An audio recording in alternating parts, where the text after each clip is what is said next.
Good afternoon po. Tayo ay nasa lesson 5. Ano nga yung lesson 4? Resurrection. Past resurrection. Ngayon tayo ay nasa present resurrection. Pero bago tayo mag-start, pray muna tayo. Father, we come before you at patuloy na nagpapasakop kami sa iyong kalooban, nagpapasakop kami sa iyong kilos ng banal na spirito sa aming kalagitnaan.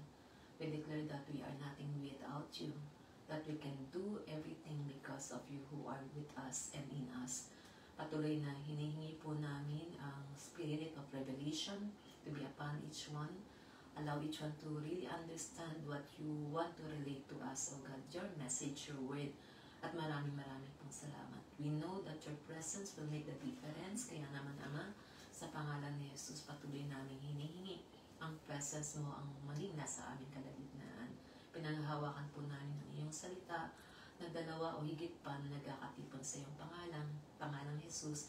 Ikaw ay nasa aming kalagitnaan at pinapasalamatan ka namin. We pray right now with the spirit of understanding as we discuss your message today. We thank you, Father. In Jesus' name we pray.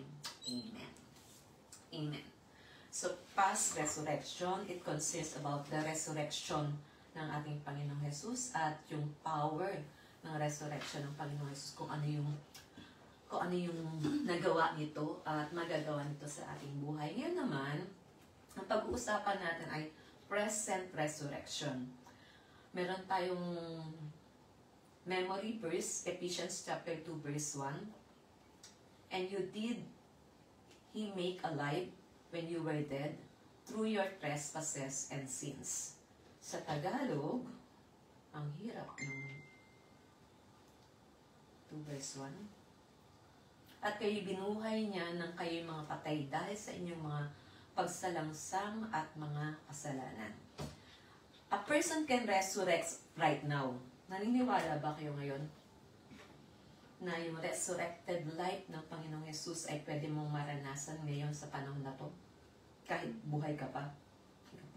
Physically buhay ka pero na-resurrect ka na.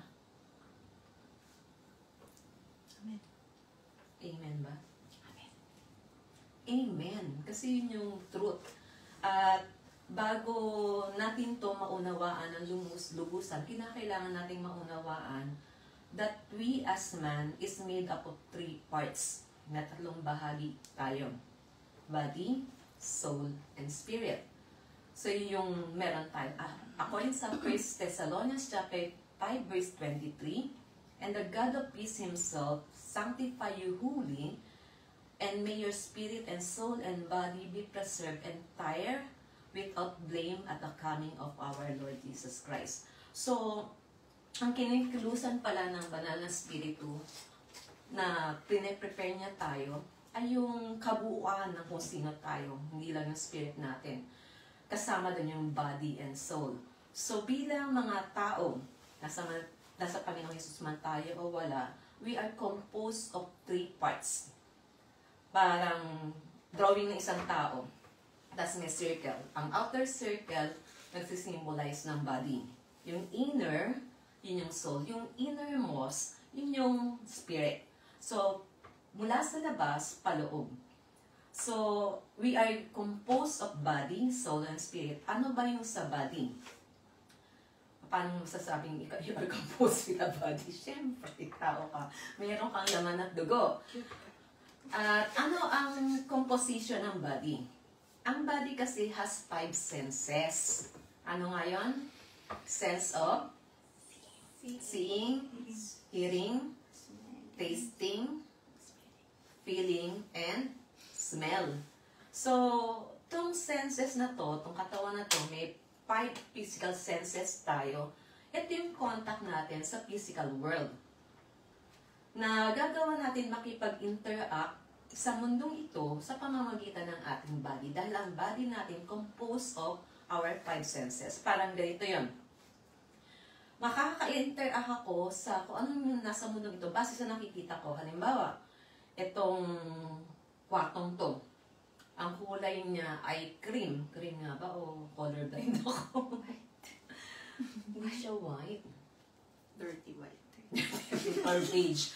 Parang ganun, parang cream. So yun yung ano. So, nakikita, nakakapag-interact ako through my seeing sense or my sight sa pamamagitan, sa mundo ito, sa pamamagitan ng kung ano yung nakikita ko. Sa hearing naman, base doon sa naririnig ko. Ngayon, dahil tahimik kayo, wala akong naririnig, so walang interaction ng hearing.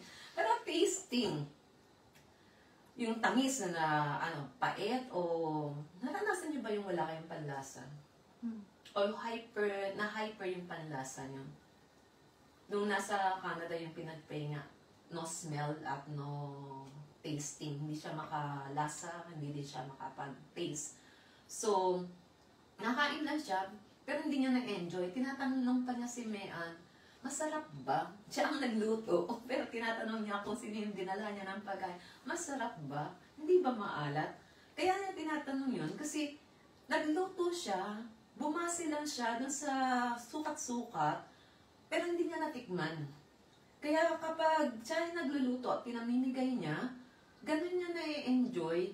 Kasi na-enjoy niya yung pagkain nung pinagbigyan niya ng kung ano yung niluto niya. So, mapalad tayo na meron tayong sense of tasting, na we can interact sa mundong ito sa pamamagitan ng ating kinakain. Sense of feeling or yung touch. Pakihawak nga yung kung ano yung malapit sa'yo. Masasabi mo bang matigas yan? Malambot daw. Matigas. So, malalaman natin kung malambot o matigas o basa o tuyo yung ating hinawakan. Kasi means sense of tayo ng feeling or yung touch. Sense of smelling. Alam ko, sensitive ang inyong mga ilong. So, amoy nyo kung hindi okay. Alam nyo, hindi ko alam kanina kung physical sense ba yun o spiritual sense. Pagsakay ko pala ng drugs, sabi ko, may ibang amoy. Hanggang doon sa puneraryo, kasi nga, living kanina ni auntie, ni nanay Salud. Sabi ko, may ibang amoy. Tapos sa kwarto doon sa puneraryo, may ibang amoy. Sabi ko, Ruth, amoy ba tong physical o naamoy ko lang yung death? Pero nung tinatanong ko sila kung may naamoy sila, na naman silang naamoy. Sabi ko, sige na nga. So, may sense of smelling. Yun, we contact the physical world through our 5 senses because we live in a body. Ang sumunod, yung inner man, has 3 functions, yung soul natin. Ang soul natin composed of our thinking, deciding, and feeling, yung our emotion. Na ito yung pagkakataon na meron tayong kakayanang mag-isip katulad ng mga aso, ng mga hayop, pero deciding and feeling. Yun nga. So, meron tayong kakayanang mag-isip, makaramdam, dahil meron tayong soul. Ang innermost na meron tayo ay yung spirit. Pero tingnan muna natin doon sa 3 function ng soul. Yung mind natin does the thinking. Sino nga yung may isip dito? Medyo. Yung batang isip. So, slight. So, our mind does the thinking. While our will does the deciding. Nakakapag-decision tayo base dun sa will na meron tayo. And yung huli, emotion. Naapektuhan yung ating will and our emotion ng kung ano yung dumadaan sa ating isipan. So, our soul composed of these things. Mind, will, and emotion. At yung kanina nga yung binanggit ko yung huli, yung spirit. Ang spirit pala natin is where God lives or resides. We contact God through our spirits, and He in turn contact us through our conscience and intuition. Nung wala pa tayo sa Panginoong Jesus, nung hindi pa natin siya tinatanggap bilang sariling tagapagligtas at Panginoon ng ating buhay, masasabi na ang spirit natin ang king, siya yung nagde-decide, at ang servant ay ang soul, while our body is the slave. So that our spirit is our king, is the king. Ang soul, ang servant, ang body, ang slave. Kasi yung spirit man ang nagde-decide kung ano yung gagawin. Di ba nga, merong picture na una ko dun sa outline. Merong yung pag pinapatanggap natin ng Panginoong Yesus, pinapatanggap natin ang isang tao sa Panginoong Yesus. Sino nakaupo sa trono ng buhay mo? Sinong hari? Tapos parang natin, kapag tinanggap ang Panginoong Yesus bilang tagapagligtas at Panginoon ng iyong buhay, siya na yung nakaupo sa trono. Pero kung wala pa tayo sa Panginoong Yesus, we are the king.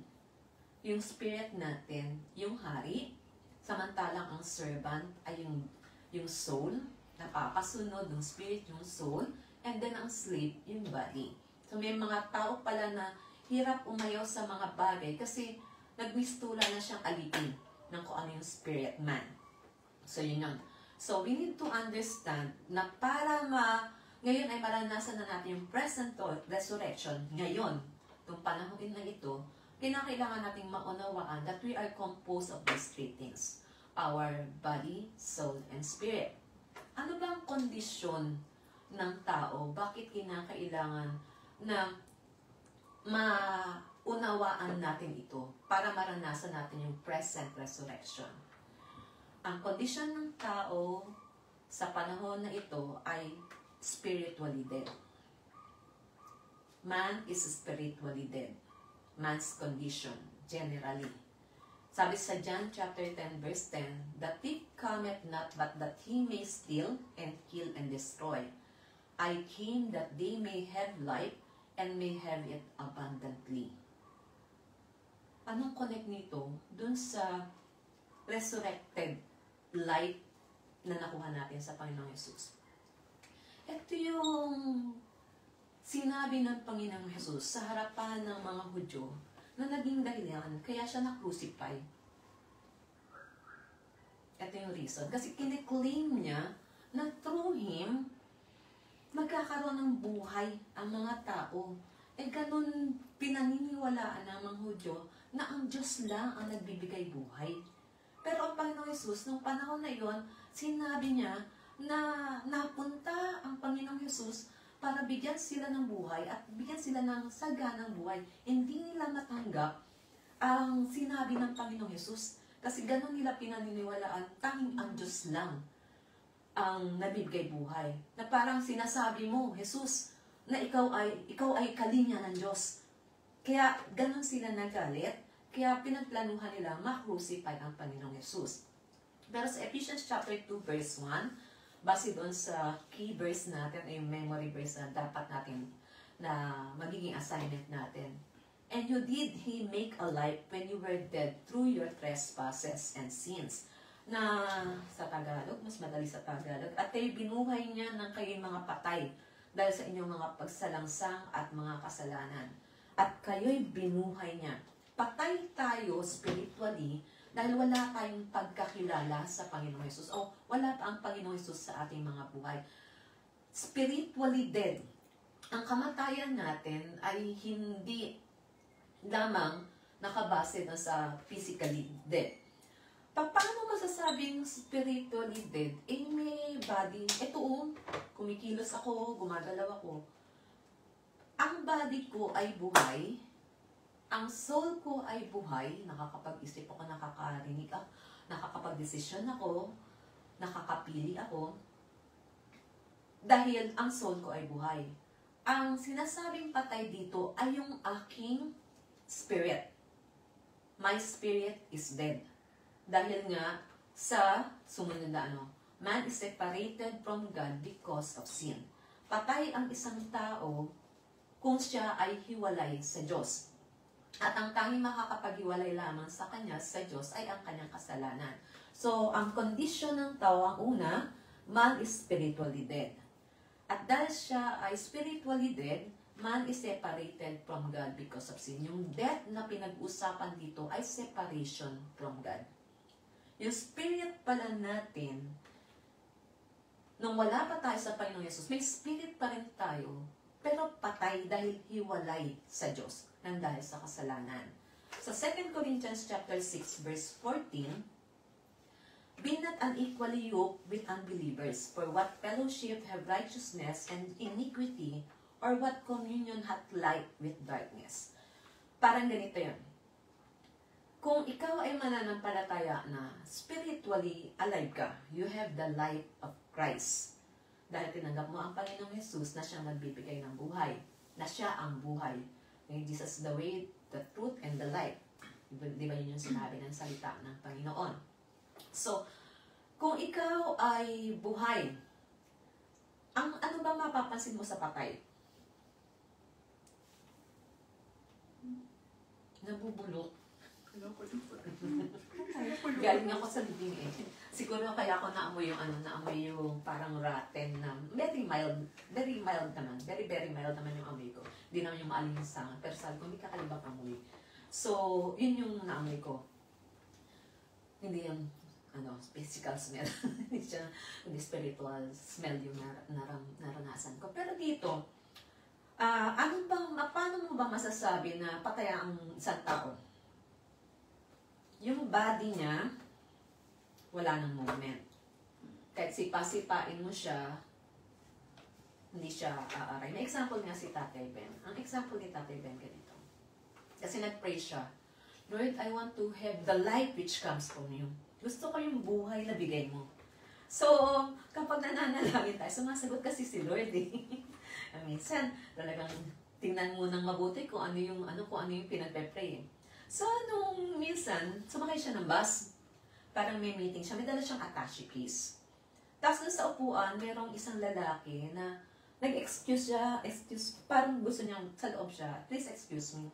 Tapos hindi kumikilos yung lalaki. At dahil hindi kumikilos, dahil masikip, yung attache case niya, tumama dun sa tuhod ng lalaki na naging dahilan para mahulog yung attache case niya. Nasa isip niya, naku, sira na. Kumbaga, nahulog yung attache case niya, nasa isip niya, nasira na. Nung naisip niya, naku, sira na, sa loob niya, nagpe-flare up na yung galit. Nagsisimula na siyang magalit. At nagsimula na siyang gumanon yung kanyang kamay niya. At in any moment, pwede na siya manuntok dahil doon sa galit na nararamdaman niya. Tapos nagsalita ang banal na spirito sa kanya. Doon sa pagkakatanda ko, ang sabi ng Holy Spirit sa kanya, Ben, di ba patay ka na kay Kristo? Bigla siyang napatigil. Kasi sabi niya, ano ba ang kalagayan ng isang taong nasa kabaong?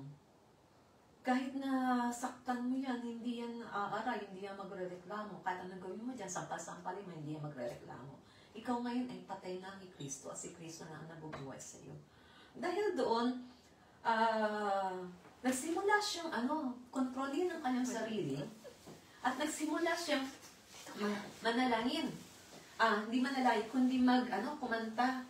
Yung kanta, Jesus is alive now in me. Kanta siya ng kanta, pero nandun pa rin yung galit niya, nararamdaman pa rin niya yung galit niya. Nararamdaman pa rin niya yung inis niya. Pero kumanta na siya ng kumanta na sa pagkanta niya, dinideclare niya na si Jesus na ang nabubuhay sa kanya. At dahil doon, unti-unti nang nawala yung galit niya hanggang sa dumating ang pagkakataon na sa halip na magalit, pinag-pray niya yung lalaking yun na nakagitgitan niya doon sa sasakyan. Doon sa loob ng sasakyan. Sabi ni Tatay Ben, doon niya naunawaan yung katotohanan na dahil pala sa kasalanan, tayo ay hiwalay. Patay tayo, hiwalay tayo sa Diyos. Na kung tayo pala ay tunay na patay na sa ating kasalanan at nabubuhay pa sa Panginoong Yesus, hindi na tayo makakaranas nito. Unti-unti, the Lord is changing us. So ano nga una? Man is spiritually dead. Pangalawa, man is separated from God because of sin. Dito sa 2 Corinthians chapter 6 verse 14, sabi dito, bilat ang equal yoke.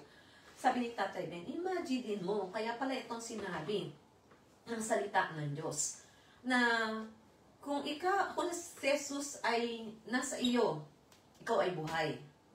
At ikaw ay nakipagrelasyon sa wala sa Panginoong Yesus. Siya ay patay, spiritually dead. Nakikipagrelasyon ka pala sa isang nabubulok.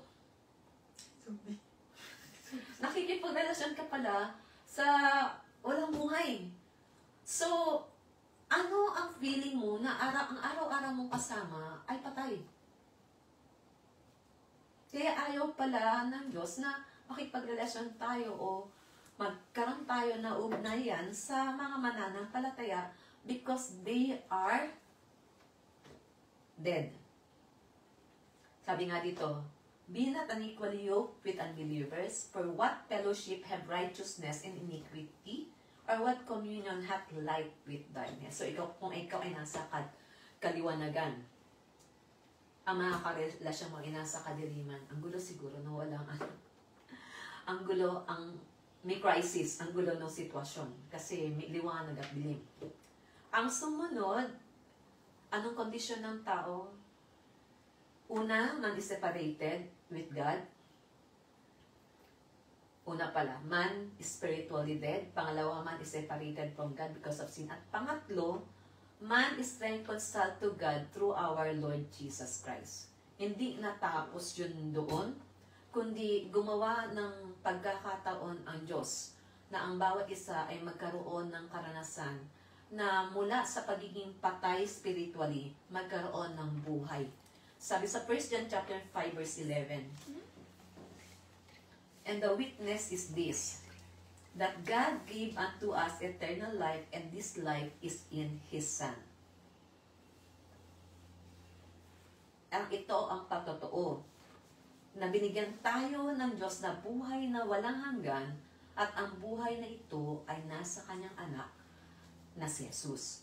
So, mula sa pagiging spiritually dead, at separated tayo, dead tayo, o nasa atin ang kamatayan dahil hiwalay tayo sa Diyos, nagkaroon tayo ng pakikipag-ugnayan muli sa Diyos sa pamamagitan ng Panginoong Hesus. Na kung tatanggapin natin ang Panginoong Hesus bilang tagapagligtas ng ating buhay, ito ang magiging dahilan para mula sa pagiging patay. Na bang ginagawa sa patay? Inililibing. Kanina galing ako sa libing. So, inililibing. Magkakaroon ng buhay muli. Magkakaroon ng panibagong buhay ng dahil sa Panginoong Hesus. At kasama ng pagbangon mula sa mga patay, yung eternal life. Pwede pakita sa iyong katabi. Gaano ka kasigurado na may eternal life ka na?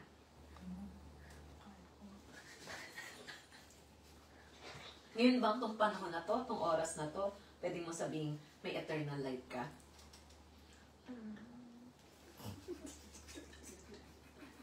Hello? Bakit na-stuck up siya? Gumagana naman. Okay. So, pwede mo sabihin na ngayon ay ikaw ay may eternal life na?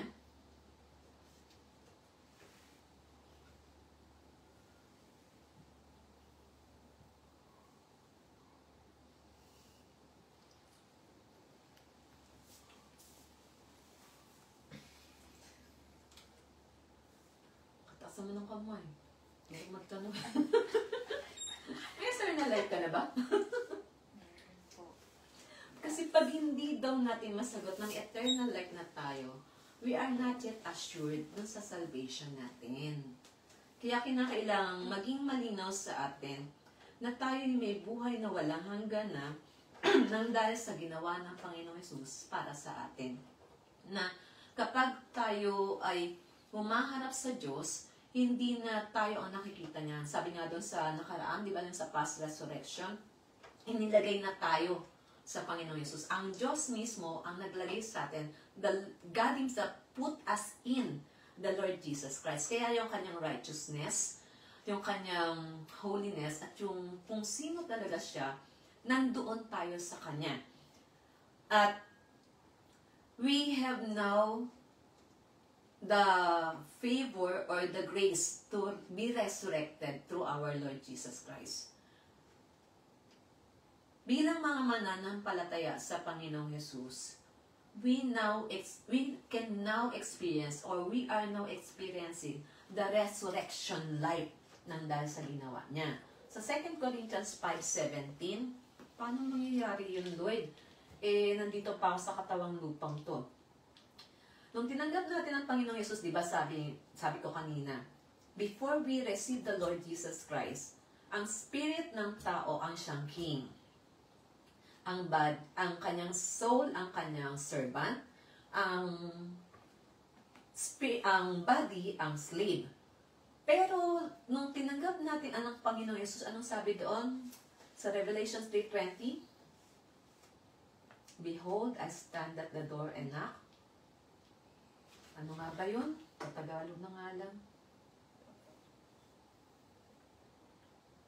Sa gayon nga, ako ay narito ako'y nakatayo sa pintuan at tumutok-tok. Kung ang sino man ay duminig ng aking tinig at magbukas ng pinto, ako'y papasok sa kanya at hahapong kasalo niya, at siya'y kasalo ko. Nangangahulugan kung pagbubuksan natin ng pintuan ang Panginoong Yesus, pagbubuksan ng ating buhay ang Panginoong Yesus, siya ay papasok. At ang kasunod noon, sa 2 Corinthians 5:17, wherefore if any man be in Christ, he is a new creature, the old things are passed away, behold, they are become new. Nung tinanggap natin ang Panginoong Yesus, tayo ay namatay na sa lumang pagkatao natin at binuhay muli ng Panginoong Yesus sa bago na. So, pakisabi dun sa katabi mo, bago ka na. Magbago ka na. Magbago ka na. Bagong nilalang ka na. Sa 1 John 5, verse 11 hanggang 13, sabi dito, and the witness is this, that God gave unto us eternal life, and this life is in His Son. He that hath the Son hath the life. He that hath not the Son of God hath not the life. These things have I written unto you, that you may know that you have eternal life, even unto you that believe on the name of the Son of God. So bilang mananampalataya ng Panginoong Yesus, may buhay na tayong walang hanggan. Yung tinatawag na resurrected life. Hindi yung dati ng buhay, kundi may bagong buhay na ibinibigay sa atin ang Diyos. At dahil tayo ngayon ay nasa Panginoong Yesus, gusto ng Panginoong Yesus na maranasan natin itong 1 Corinthians chapter 1, verse 13. But of Him are you in Christ Jesus, who was made unto us wisdom from God, and righteousness, and sanctification, and redemption. So, gusto ng Lord na maranasan natin, o ganun natin paniwalaan ang kanyang sinasabi, nang tinanggap natin ang Panginoong Yesus, meron tayong karunungan na nagmumula sa Kanya, o kaalaman na nagmumula sa Kanya. May katwiran tayo, at pinapaging banal tayo, dahil tinubos na niya tayo mula sa ating pagiging patay spiritually. At bilang mga mananampalataya, we are now one with our Christ. Katulad ng binanggit ko kanina, the Lord Himself, God Himself, has put us in Christ. Sa Romans chapter 6, verses 3 hanggang 6, or are you ignorant that all who were baptized into Christ Jesus were baptized into His death? We were buried, therefore with Him, through baptism unto death, that like as Christ was raised from the dead through the glory of the Father, so we also might walk in newness of life. Parang balik ulit tayo dun sa water baptism, no? Na nung tayo ay nabautismuhan sa tubig, actually, yun ay public declaration or portrayal lang na kung ano yung naranasan na natin nung nag-decide tayo na tanggapin ang Panginoong Yesus bilang ating tagapagligtas at Panginoon ng ating buhay. Na nung tayo ay nailubog sa tubig, yung luma nating pagkatao ay nailibing na. Nung umahon tayo sa tubig, tayo ay binuhay na muli o binigyan ng bagong buhay. Kaya bilang mga mananampalataya, hindi lamang tayo binabago ng Diyos, kundi binigyan tayo ng pagkakataon maging isa with our Lord Jesus Christ. Dahil kaisa tayo ng Panginoong Yesus, yung righteousness na meron siya, yun yung righteousness na available para sa atin. Yung sanctification, work ng Holy Spirit, patuloy nating mararanasan. Bakit? From glory to glory, the Lord is changing us. So, do not be so hard with yourself. Ang kinakailangan lang natin ay magdesisyon na, Lord, nakikita kong hindi pa ako ganun ka-okay, pero binabago mo ako araw-araw. Kasi may sanctification work. At iyon ay proseso ng paglilinis o pagiging banal, pagpapaging banal sa atin ng Diyos. Dahil tayo ay tinubos na mula sa ating sarili, tinubos na mula sa kasalanan, tinubos na mula sa sumpa ng kasalanan at kabayaran ng kasalanan. At bilang mga mananampalataya ng Panginoong Yesus, hindi na tayo, kundi si Jesus na ang kikilos sa atin at gagawa sa atin. Ibig sabihin, marami pa rin tayong mga failures, hindi nangangahulugang hindi na tayo papalpak. Pero malalaman natin, okay tayo o nasa Panginoong Yesus tayo. Kasi hindi na tayo nag-i-enjoy sa sin. Dumarating na tayo sa pagkakataon na matindi na yung conviction na hindi na kung katulad ng naranasan ni Tatay Ben. Yung talagang galit na siya eh. Handa na siya maluntok. Pero napigilan siya. Ang ano nga doon, kung wala siya sa Lord, mukhang nasapak na niya yung lalaking yun. Pero nasa Lord kasi siya, kaya yung buhay ng Panginoong Jesus ang nag-manifest sa kanya. Paano mo masasabing nagkaroon ako ng present resurrection? O meron na akong eternal life? May buhay na akong walang hanggan na nagmumula sa Panginoong Jesus. Kasi yung eternal life na iyon ay hindi lang pagkatapos mong mawala sa mundo to. Nung tinanggap mo ang Panginoong Jesus, pagkatanggap mo sa Panginoong Jesus, may eternal life ka na. Ano ang evidence ng present resurrection o yung eternal life? Pakisagot naman. Ano yung evidence mo? What's your evidence? Na may present resurrection ka na o may new life ka na in Christ. No more Romans chapter 8, no? No more condemnation. Ano pang isa? Wala nang maling sagot. Sa Romans chapter 6, verse 6, for while we were yet weak, in due season, Christ died for the ungodly. Ang evidence ng present resurrection, may bagong buhay na sa Panginoong Yesus. Bakit? Nung tayo ay mahina pa, nung tayo ay makasalanan pa, si Jesus namatay para sa atin kahit na hindi tayo matuwid, kahit na tayo ay hindi banal. Hindi siya namatay para sa holy people, hindi siya namatay para doon sa mga quote and unquote righteous na sila. Namatay siya para sa atin na walang maipagmamalaki dahil sa ating kahinaan at dahil sa ating mga kasalanan, siya ay namatay. Sa 2 Corinthians chapter 5 verse 17, paulit-ulit ito. Ngayon nga kung tayo ay, Englishin ko na nga, wherefore if any man is in Christ, he is a new creature. The old things are passed away, behold, they are becoming. Ito yung evidence ng present resurrection. Ito yung masasabi natin, may eternal life na tayo. Bakit? Yung lumang pagkatao natin, wala na, may bago na. Nung wala ka pa sa Panginoong Yesus, nung hindi mo pa siya tinatanggap, sino ka ba? Ano ba yung dati mong ginagawa? At sino ka ngayon na sinasabi mo na kay Jesucristo ka na? May bago na bang buhay? May new life na ba? May pagbabago na ba? Kasi ang sino mang nasa Panginoong Yesus, hindi mananatili sa dating siya, kundi may pagbabago siyang nararanasan. Sa 1 John chapter 5 verse 11 hanggang 12, and the witness is this, that God gave unto us eternal life, and this life is in His Son. He that hath the Son hath the life, he that hath not the Son of God hath not the life. Nang dahil tayo ay nasa Diyos, nasa Panginoong Yesus na, binigyan tayo ng buhay na walang hanggan. May resurrected life na tayo. Meron na tayong life resurrected nang dahil sa Panginoong Yesus, dahil tinanggap natin siya. Kung tayo ay nasa Panginoong Yesus, may buhay tayo. Kung hindi natin tinanggap ang Panginoong Yesus, wala yung buhay sa atin. Nananatiling deads. Yung spirit natin, separated with God. Pero nung tinanggap natin ang Panginoong Yesus, dahil siya ang buhay, nabuhay yung ating espiritu, meron ng union o meron ng pakikipag-isa ngayon sa Diyos. Yung pagkakahiwalay sa Diyos ay nawala na. Sa Romans chapter 6 verse 11, even so, reckon ye also yourselves to be dead unto sin, but alive unto God in Christ Jesus. Ito yung evidence ng new life in Christ o yung meron na tayong present resurrection na patay na tayo sa kasalanan, kundi buhay na tayo sa Diyos sa pamamagitan ng Panginoong Yesus. Ibig sabihin, we are not now enjoying sin.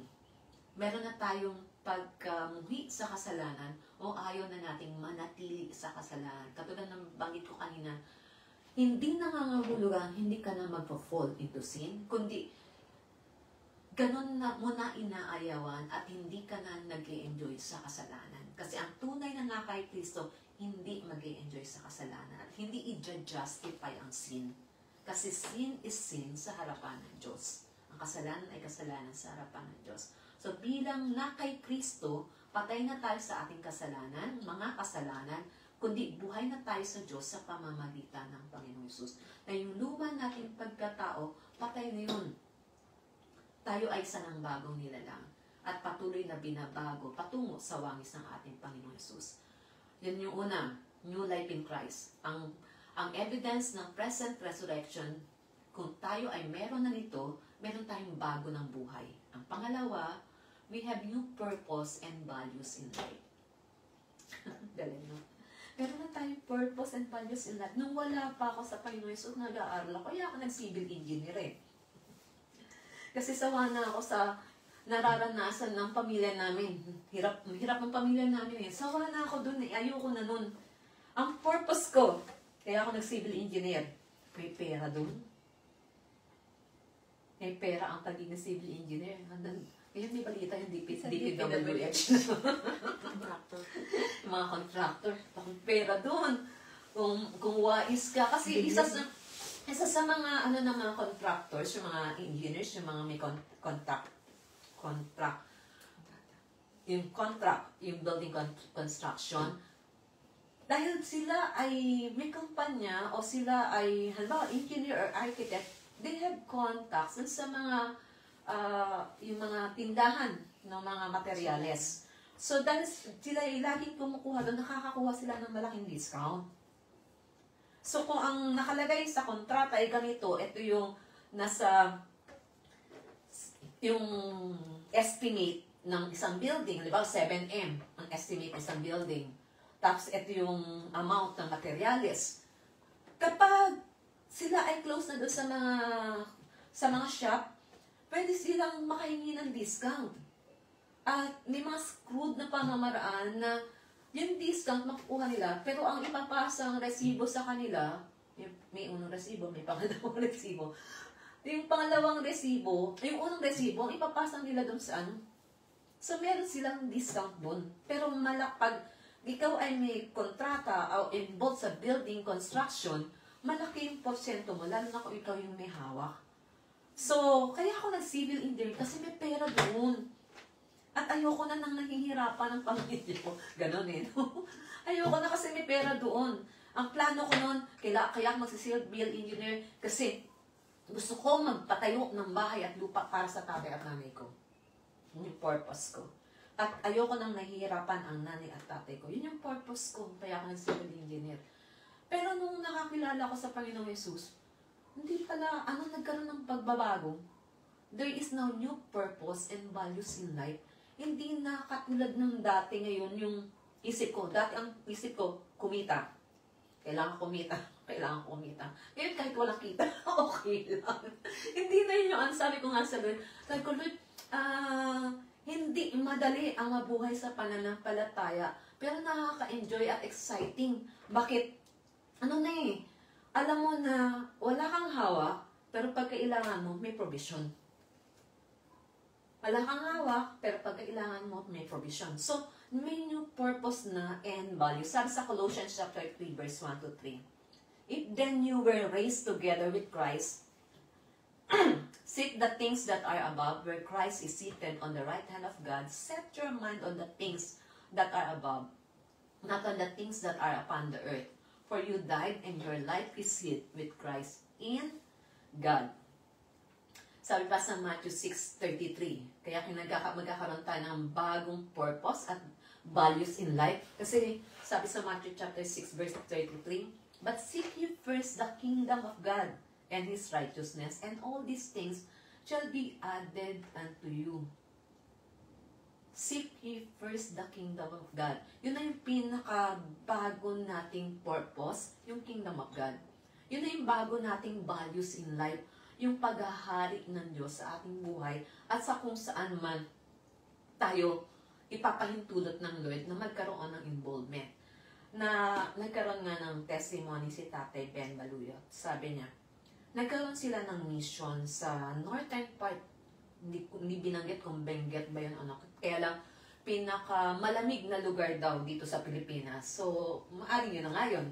Kung hindi siya Benguet, mukhang hindi Baguio kasi mas ang Benguet eh. So, nagpunta sila noon. First time niya ma-involve sa mission. Tapos, nung pagdating niya sa mission, insect bites.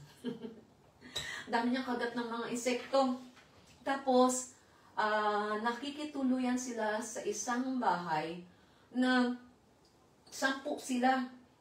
Kinakailangan makatulog doon sa maliit na bahay na naghahanap sila ng tamang pwesto kung paano makakatulog ng maayos. Yun yung kanyang sinabi.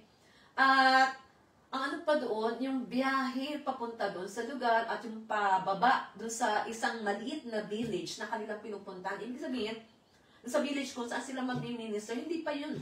Kinakailangan nilang makituluyan sa isang bahay na ganun sila matutulog.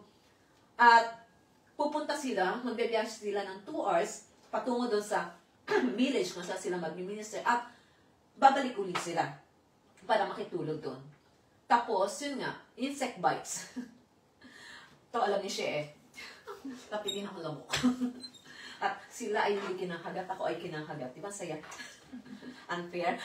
So yun yung kalagayan ni Tatay Ben during that time. Tapos sa umaga, tinawag siya ng kalikasan. Sabi niya, saan ba yung inyong comfort room? Saan yung CR? Sabi nung taga doon, andyan malawak, 1-point-something hectares yung lawak ng kanilang CR. Ayan. Ayan ang So, ang ginawa ni Tatay Ben, medyo madilim-dilim pa, naghanap siya ng isang secluded place na maitatago naman kung ano yung gagawin niya. Tapos, yun nga, nung siya ay nagsisimula ng mag-poops, simula na siya magpupo, may dalawang baboy nung nagpunahan para kainin yung kanyang poops. Nag-aaway pa para kainin yung kanyang poops. At kahit hindi pa siya tapos, nagmadali siyang umalis kasi baka naman siya ang makagat sa kanyang kanyang back, sa kanyang likod. Dahil nga nag-aaway. So, yun. Nung umalis na siya, nagmamadali siya, nung pagdating niya doon sa kung saan sila nagsimula na siya sa harapan ng Lord. Nagsimula na siya mag-hear ng kanyang complaint sa harapan ng Lord. Lord, yung insect bite, yung mahihirap, tapos yung ganito, yung ganyan. Tapos yun nga, tapos yung ang feeling niya, ang baho-baho. Tapos yung mga insect bites niya. Tapos na siya ng Holy Spirit na yan nga, kung ikaw ay nasa coffee na, ikaw ay patay na, so, kahit na ano pang iyong maranasan, hindi ka na magre-react pa. Doon niya naunawaan na ang values niya ngayon ay hindi yung komportabling buhay, kundi buhay na sa paglilingkod para sa Diyos. May bago na siyang pananaw, may bago na siyang purpose, na kahit na ano pa ang mangyari sa kanya, maglilingkod sa Diyos. Komportable man o hindi ang kalagayan. Kasi may bago na siyang purpose. Ano nga yung una? New life in Christ, new purpose and values in life. At ang pangatlo, we have now a new master to be followed. Meron tayong bagong master na sinusunod. Ang new master is followed. Nung binanggit ko kanina, paulit-ulit, no? Na, nung wala pa tayo sa Panginoong Jesus, ang ating spirit ang king. Ang ating soul ang servant. Ang ating body ang slave. Pero nung tayo ay nasa Panginoong Jesus na, hindi na ganun. Yung self natin na nakakaupo dati doon sa trono ng ating buhay, napalitan na.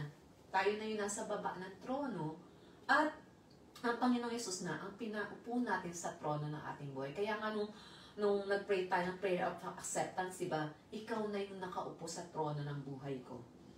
Sa Colossians chapter 1 verse 13, who delivered us out of the power of darkness and translated us into the kingdom of the Son of His love. Nung tayo ay wala pa sa Panginoong Yesus, tayo ay nasa kadiliman. Inilipat niya tayo patungo sa kaliwanagan. He has translated us, inilipat tayo para maranasan natin yung pag-ibig na nagmumula sa Panginoong Yesus. Pakita nga sa katabi mo, sa tingin mo, nasa liwanag ka ba talaga? Sakto lang. Sure. Joke lang po. Joke lang. Buti na lang joke lang. Kasi, nailipat na tayo. Dati, nasa kadiliman tayo. Pero ngayon, tayo ngayon ay nasa kaliwanagan na. Diba sabi doon, for you are a chosen generation, a royal priesthood, a holy nation.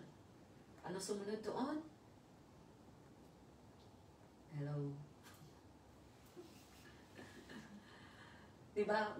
The Lord has transferred us into His marvelous light mula sa kadiliman that you might show forth the praises of Him who has transferred you from the darkness into His marvelous light. Na mula sa kadiliman, inililipat tayo patungo sa Kanyang kaliwanagan. At dahil doon, wala na tayong sa kadiliman na dati tayo yung nasusunod sa sarili natin at laging palpak. Pero dahil may bago na tayong master na sinusunod, alam natin tong master na ito, siya na yung magdadirect ng buhay natin. Ang pang-apat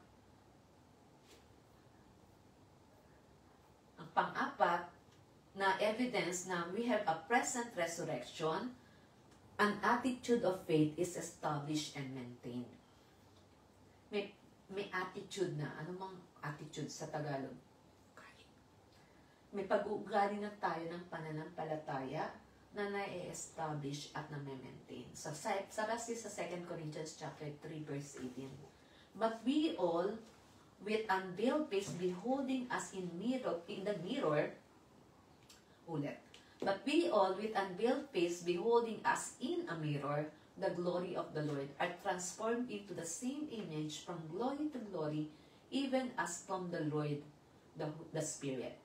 Yung pananampalataya na meron tayo ay magiging dahilan para patuloy tayong baguhin ng Diyos, lagi patungo sa wangis ng ating Panginoong Hesus.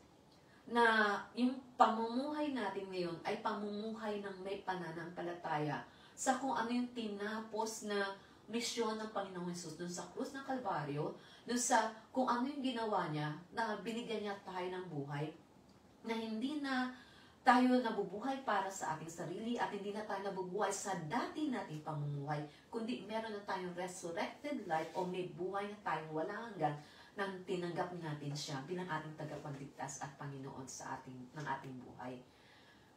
Dati, hindi natin ito nauunawaan. Pero ngayon, unti-unti, pinaparanas sa atin ng Lord na yung mga pinagdadaanan pala natin ay kinakailangan nating daanan kasi the Lord is changing us from glory to glory unto the image of the Lord Jesus Christ.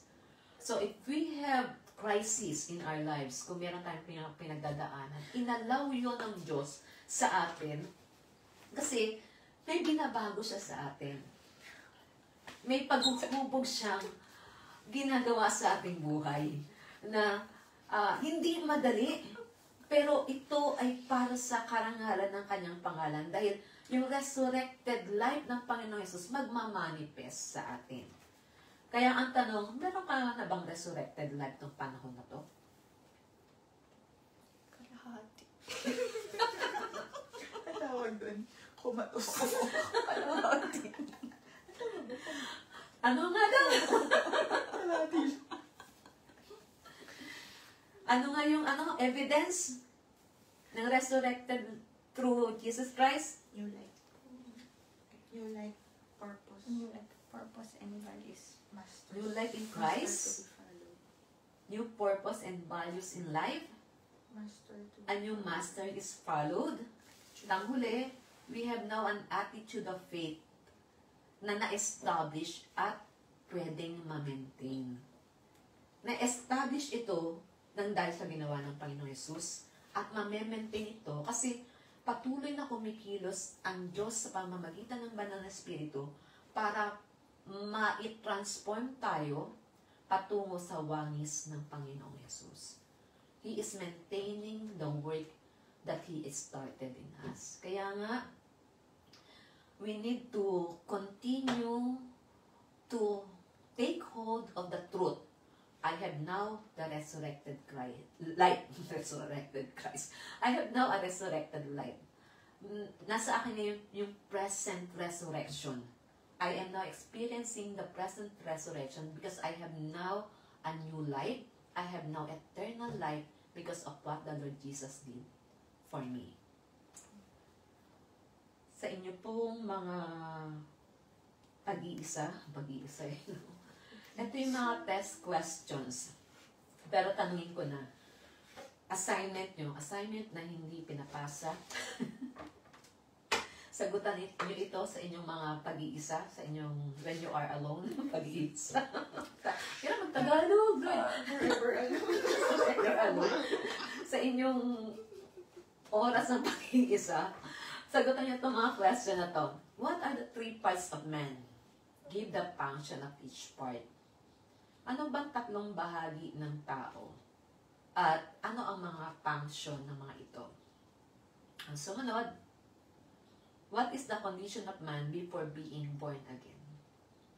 Ano ba yung kalagayan ng tao nung wala pa siya sa Panginoong Hesus? Pangatlo, what happens when a person receives Jesus as his Lord and Savior? Anong nangyari nung tinanggap ng isang tao ang Panginoong Hesus bilang kanyang Panginoon at tagapagligtas? Ang pang-apat, what are the evidence of the present resurrection? Yun yung unang pinag-usapan natin. Ano ba yung palatandaan? Paano mo mapapatunayan na nasa iyo na yung present resurrection? Nasa iyo na yung eternal life? Pang-5, how sure are you that you are now a Christian and why? Gaano ka kasigurado na ikaw nga ay Kristiyano na o na kay Kristo na? Bakit? Paano? Paano masasabing ikaw ay Kristiyano na? At ang huli, isulat mo yung experience na nagpapakita na ikaw nga ay may present resurrection. Ano ka dati at ano ka na ngayon? Personal testimony, ibig sabihin nito. Sino ka dati at ano ka na ngayon nung tinanggap mo ang Panginoong Yesus? Yung dati ikaw sa ngayon. Ulitin ko ha, we are not yet perfect. The Lord is changing us from glory to glory. Malalaman natin na sa atin na ang Panginoong Yesus, o we have eternal life, o we have the present resurrection of the Lord Jesus Christ. Kasi we do not enjoy now sin. May conviction na. Inaayawan na natin at hindi na tayo nag-e-enjoy na manatili sa kasalanan, kundi inaayawan na natin to. Dahil alam natin na kapag nanatili tayo sa kasalanan, yung ating assurance, ay yung ating relasyon sa Kanya ay maaapektuhan. Dahil ang sabi nga, if any man be in sin, he is separated with God. Separated with God. So, malalaman natin we have now eternal life or resurrected life with Christ kasi though we sin, though we fall, sinadya man o hindi sinasadya, we do not enjoy it anymore. Inaayawan na natin, pinagsisisihan na natin at iniiwanan na natin yung kasalanan na yun. Any question? At ang question ay hindi ko makita. Tingnan natin, ano ba ang question?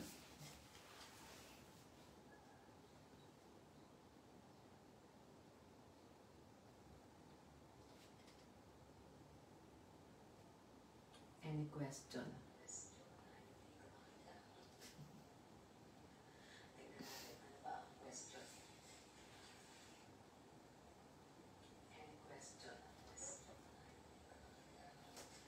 May question po ba?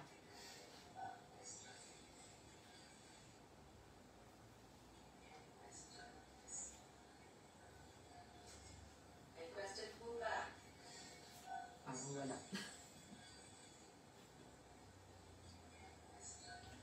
Unresponsive. Oo nga. So, yun. So, malinaw po. Unresponsive. Oo nga. So, yun. So, malinaw po. Unresponsive. Naririnig pa.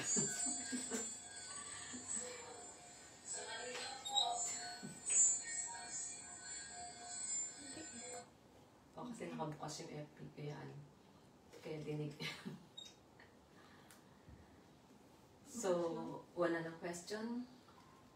So, kung kayo ay higit sa isa na nasa bahay na nag-live, pwede po ba na ipag-pray niyo ang bawat isa. Mag-close ako sa prayer and then pray for one another. Na yung resurrected life ay ating ma-enjoy sa ating mga buhay. So, ulitin ko ha, from glory to glory, the Lord is changing us. Hindi nangangahulugan na ganun na tayo. We are now not enjoying it. Father, we come before you. Dun sa lahat po ng amin na pag-aralan sa hapong ito, alam po namin na ang kasiguraduhan ng resurrected life, yung present resurrection ay nasa amin na hindi dahil sa kung sino kami at kung ano kami, kung anong ginagawa namin, kundi dahil sa finished work ng aming Panginoong Jesus. Kaya naman, Ama, pinangahawakan po namin ang katotohanan na iyon. Alam namin binabago mo kami araw-araw.